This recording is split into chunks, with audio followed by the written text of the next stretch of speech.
اهلا بيكم، معاكم شهاب خالد والكلام على ايه؟ Who sleep with lots of men. First things first, I don't think that women naturally... Tell you guys a true story. I was 21 years of age. Me and Andrew used to have no food. كلامنا النهارده عن اشهر شخصية في امريكا لسنة 2022 واكتر واحد تم عليه السيرش سواء من جوجل او من تويتر او من فيسبوك او من اي معدل بحث لسنة 2022. كلامنا النهارده عن اندرو تيت. I am Andrew Tate, Lord of all beasts of the land and fishes in the sea. I know everything. What I say is gospel. مين معاه؟ اتولد اندرو تيت في امريكا من اب امريكي وام بريطانيه، وليه اخ اصغر منه بسنه اسمه كريستيان.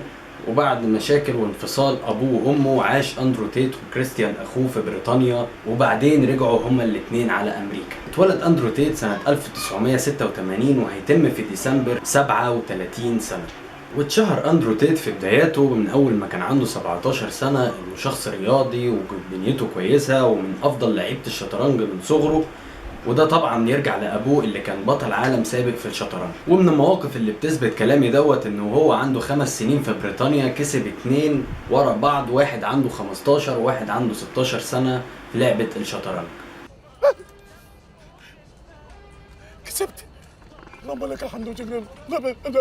عشان يتجه للكيك بوكسنج، وبالمناسبه الكيك بوكسنج ما كانتش مشهوره زمان في امريكا زيها زي البوكسنج او الام ام اي. العب ليه؟ عشان يبقى بطل عالم لبطولة الكيك بوكسن 4 سنين ورا بعض. بس مشكلة اندرو تيت من زمان ان هو دايما كان بيبص على العربيات اللامبورجيني او الفيراري، وكان بيقعد يقول دي سعرها غالي جدا، ده انا لو قعدت اشتغلت 90 سنة من حياتي مش هعرف اجمع فلوس العربية دي. وكان بيعيش هو واخوه ظروف صعبة جدا، لدرجة ان اخوه قال قبل كده ان هو كان بيستنى بالعربية بتاعته قدام KFC عشان يشوف الناس اللي جايبين البوكس بتاع الفراخ دوت، ويجيب منه الفراخ اللي فاضلة ويقعد يحوش فيهم ويجمدهم في الفريزر عشان يبقى فيها اكل ليهم بروتين، عشان تبقى فراخ وفيها بروتين تقدر تفيدهم عشان البنية العضلية بتاعتهم، خصوصا ان هما الاتنين كانوا بيلعبوا رياضة الكيك بوكسنج. Tell you guys a true story. I was 21 years of age. Me and Andrew used to have no food. I used to drive my broken Volkswagen Golf to the KFC restaurant and I used to sit in my car. And you couldn't ever eat anyone's leftover food if they ever had their mouth on it. But at KFC, they used to buy buckets. And I would sit and wait for people to sit outside, eat their meal, and leave the bucket on the table. And I used to go and take that bucket, 3 or 4 pieces of chicken. And I used to collect 20, 30, 40 pieces of chicken. وبعد ما جمع اندرو تيت مبلغ حوالي $70,000، وكان شغال في الأول مع المافيا كانت طالبة منه $100,000 يا إما هيقتلوه. فيجي بعدها تجيله فكرة مجنونة يقولها لأخوه كريستيان إن أنا هروح ألعب بيهم قمار في الكازينو وأكتر $70,000 أضابلهم أخليهم $140,000 عشان يخسر $70,000 بتوعه ويحبس نفسه في الأوضة لمدة أسبوع بيفكر إزاي أجيب فلوس. عاوز فلوس حالا يا إما هرتكب جريمة. وزي اي رياضي مشهور بيبقى حواليه بنات كتير من المعجبين، وكان اول بيزنس يعمله اندرو تيت، والمعلومه دي مش منتشره قوي للناس، ان هو كان بيستغل البنات دول في شغل الدعاره عن طريق مواقع زي تندر وكده، وكان بياخد من وراهم فلوس. Males who sleep with lots of men. First things first, I don't think that women naturally intrinsically want to do that. I think that's societal programming. I think that women... وده كان اول بيزنس يعمله اندرو تيت. وبعد كده لما يحس ان الموضوع ما بقاش بيجيب فلوس قوي، عمل اول جامعة الكترونية وسماها هاسلر يونيفرسيتي عشان يبدأ اول شغل بيزنس حقيقي ليه. ويبدأ ان هو عشان الطالب يقدم على الجامعة ديت بيدفع $50، وكان بيدي اوفر عشان يوسع المشروع بتاعه، بيقول للطلبة اللي عنده اللي هيدخل زميله هيدفع 25 بس، او لو كان دفع $50 كان هياخد $25 على الطالب اللي جايبه جديد. ومن هنا ابتدى بيزنس اندرو تيت، وابتدى بعدها ياخد الفيديوز بتاعته. هو كان بيحب يتصور نفسه كتير، وخلى شباب كتير جدا ياخدوا الفيديوز بتاعته ويترجموها ويقعدوا ينزلوا فيها على التيك توك وعلى الفيسبوك وعلى تويتر وعلى السوشيال ميديا عامة عشان يزودوا الريتش بتاعه. ومن هنا ابتدى يجيله فلوس كتير قوي، والناس كتير جدا ابتدت تستضيفه، واغنياء كتير جدا ابتدوا يعملوا معاه لقاءات بسبب ان هو بقى مربح وبيجيب فلوس بسبب بنيته العضلية وكلامه اللي هو بيبان عند الامريكان مختلف شوية. طيب لحد هنا والدنيا ماشية كويس. طب ايه اللي اثار الضجة حوالين اندرو تيت عشان يتحبس في رومانيا في اواخر سنة 2022 بتهمة اغتصاب فتاة؟ يا ولاد الكلب يا زبالة.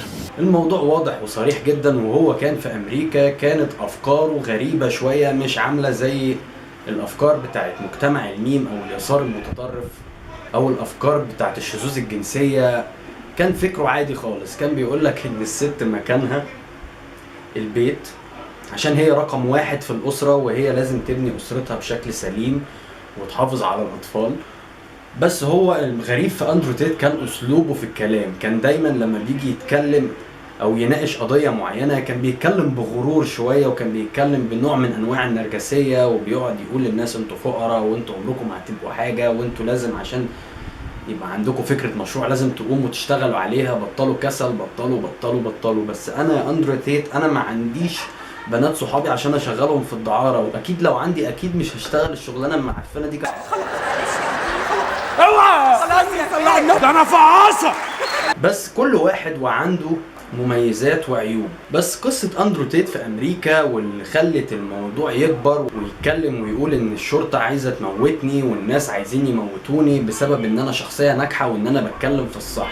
الاول اثار الجدل في لقاء مع واحدة من اللي هما بيطلقوا على نفسهم الفيمينيست اللي بيتكلموا دايما في حقوق المرأة، وكان بيتكلم معاها ان تعدد الزوجات ده امر عادي وموجود في الاسلام، بيقدروا يتجوزوا 4، وهرجع اتكلم تاني في النقطة ديت، وان الراجل مسموح له انه يخون عادي، لان هو الراجل لو خان الست اللي هيخون مراته معاها ديت مش هيبقى بيخونها بعقله بقلبه، مش هيبقى بيخونها بقلبه، هيبقى بيخونها بعقله، على عكس الست لما تيجي تخون الراجل بتاعها فهتخونه مع واحد هي بتحبه، وهتبقى دي حاجة قذرة جدا. تتفق او تختلف معاه، الخيانة مبدأ واضح جدا، والخيانة شيء لا يغفر وما بيتسامحش فيه سواء كان من راجل او من ست. بس الفكرة ان كان بيتكلم فيها هنا اندرو تيت ان هو عايز يثبت ويقول ان الراجل مختلف عن المرأة تماما، وان ده كائن حي وده كائن حي، والاتنين مختلفين عن بعض، ما ينفعش هما الاتنين يتساووا لان دوت هيبقى ضد الطبيعة، وان الهدف الرئيسي من مجتمعات الشذوذ او التحول الجنسي او الجندرية او المشاكل اللي احنا بقينا بنشوفها في مجتمع الحريات اللي هو المجتمع الامريكي بيبقى هدفه الرئيسي تدمير حاجة اسمها اسرة. والكلام ده طبعا ضايق كل الطائفة دي، وبقوا شايفين ان هو طريقة كلامه مقززة جدا، وطريقة كلامه ما بتحترمش الحريات، مع ان هم لو بصوا لها بنظرة تانية هيشوفوا ان هو ده رأيه وعنده حرية. بس هي الفكرة ان الناس دي ما بتعرفش تعترف بالحرية، هم عايزين يعملوا حاجة شاذة وحاجة غلط ويبقوا مقتنعين ان هم صح عشان بقية البشر كلهم اغبياء وهمج وبتاع. وده كان رأيي في اندرو تيت، عشان يجي بعدها لما راح رومانيا يتهموه ان هو اغتصب فتاة، فطلع في المحاكمة قال انا ما عنديش مشكلة ان انا اتحاكم، بس انا عايز كاميرات المراقبة اللي كانت بتراقبني او اي ادلة تثبت ان انا عملت الفعل ده، عشان ما يقضيش كام شهر في رومانيا في السجن ويرجع تاني، يخرج ويرجع على امريكا ويكمل حياته بشكل طبيعي ويعمل فيديوهات ويتكلم بطريقته النرجسية ويفضل يعمل فيديوز ولا كأن حاجة حصلت. وكان دايما في كل فيديو بيقول ان الشرطة عايزة تموتني والناس عايزين يموتوني بسبب ان انا بتكلم بحرية، وهم مش معترفين بالحرية الرأي، لان زي ما هم بيطالبوا ان هم كلامهم يتسمع، فهم ليه مش عايزين كلام انا كمان يتسمع؟ ولا هم خايفين ان انا بقى كلامي مؤثر على الناس لان كلامي هو الصح؟ يا عم عالم عندهم حريه وفي حالهم. محدش دعوه بالتاني، ما انتوا عايزينها ميغه. بس السبب الرئيسي خليني اقول لك في سجن اندرو تيت هو انه دخل الدين في الموضوع. اندرو تيت لما اتولد مسيحي عادي وفضل لغايه ما بقى عنده 17 سنه، وبعد كده بقى استغفر الله العظيم شخص ملحد طول حياته، عشان يجي في بداية 2022 في اللقاء مع الفيمينست ديت يقول ان هو مسيحي وبيتبرع بفلوسه لبعض الكنائس، وبيتكلم ان المسيحية دين، ان التدين في حد ذاته حاجة كويسة وبيخلي عندك ايمان وبتبقى مقتنع بكل حاجة انت بتعملها. انما لما هو كان ملحد كانت الدنيا ملخبطة عنده شوية وما كانش بيعرف يسيطر على افكاره، خصوصا ان افكاره كانت كل شوية بتتلوث بالبيئة المحيطة حواليه. لكن لما رجع للديانة المسيحية تاني حس ان هو ايمانه بقى قوي وبقى واثق من كلامه وبيعرف يقول ويعبر عن رأيه بشكل افضل من الاول. عشان يثير الجدل في 17 أكتوبر سنة 2022 ويقول ان هو اعتنق الديانة الإسلامية، وكان بيتكلم بيقول ان الديانة الإسلامية هي آخر ديانة نزلت على وجه الأرض وحاسس ان هي الديانة الصحيحة. ونزل ليه فيديو وهو بيصلي في مسجد في دبي، وده أثار الجدل بشكل كبير جدا، خصوصا ان هو مؤثر بشكل رئيسي على الشباب.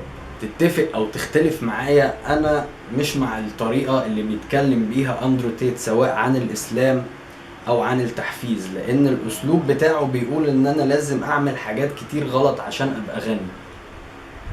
طب منين عايز نعمل حاجات غلط ومنين بتتكلم عن الاسلام ان هو الديانة صحيحة؟ وكمان في النقطة بتاعة تعدد الازواج، انت لما اتكلمت عن تعدد الازواج هنا انت كنت بتوصف ان الراجل في الاسلام شرعا يقدر يتجوز 4 مرات، لكن ما اتكلمتش عن شروط الجواز ال4. فانت لا تفقه شيء في الاسلام قوي يا أندرو تيت عشان تقدر تقنع الناس ان انت كلامك صح وان الراجل مختلف عن المرأة. وعندك طرق كتير جدا في الاسلام تقدر تقول فيها ان الراجل مختلف فعلا عن الست، بس بلاش والنبي حكاية تعدد الازواج ديت، عشان الموضوع دوت احنا لو قعدنا نتكلم فيه كتير هيطلع برضو ان كلامك غلط وما تاخدش حاجة. ومش صح ان انت تاخد حاجة من الاسلام تقولها بشكل مقتصر عشان تثبت وجهة نظرك ان الراجل غير الست عشان تحرق دم واحدة فيمينيست. وهنا نبقى عرفنا شخصية أندرو تيت الغني جدا اللي بيتفاخر بالغنى بتاعه. سواء اتفقت معايا او ما اتفقتش، فانا احب اعرف رأيك في الكومنتات عن أندرو تيت، وانت شايف ان هو صح ولا هو غلط. واتمنى لو انت حابب تسمع من أندرو تيت ومقتنع ان كلامه هو الصح، فدي اسمح لي هتبقى طريقة مش صحيحة، لان انت هنا بتتبع شخص واحد بس. فنصيحتي ليك ان انت تتفرج على كل الموتيفيتورز ده لو انت شايف ان انت هتشتغل لما تتحفز بطريقة او باخرى. وما تنسوش تعملوا لايك وشير وسبسكرايب وتفعل زرار الجرس عشان يوصلك كل جديد. والكلام على ايه؟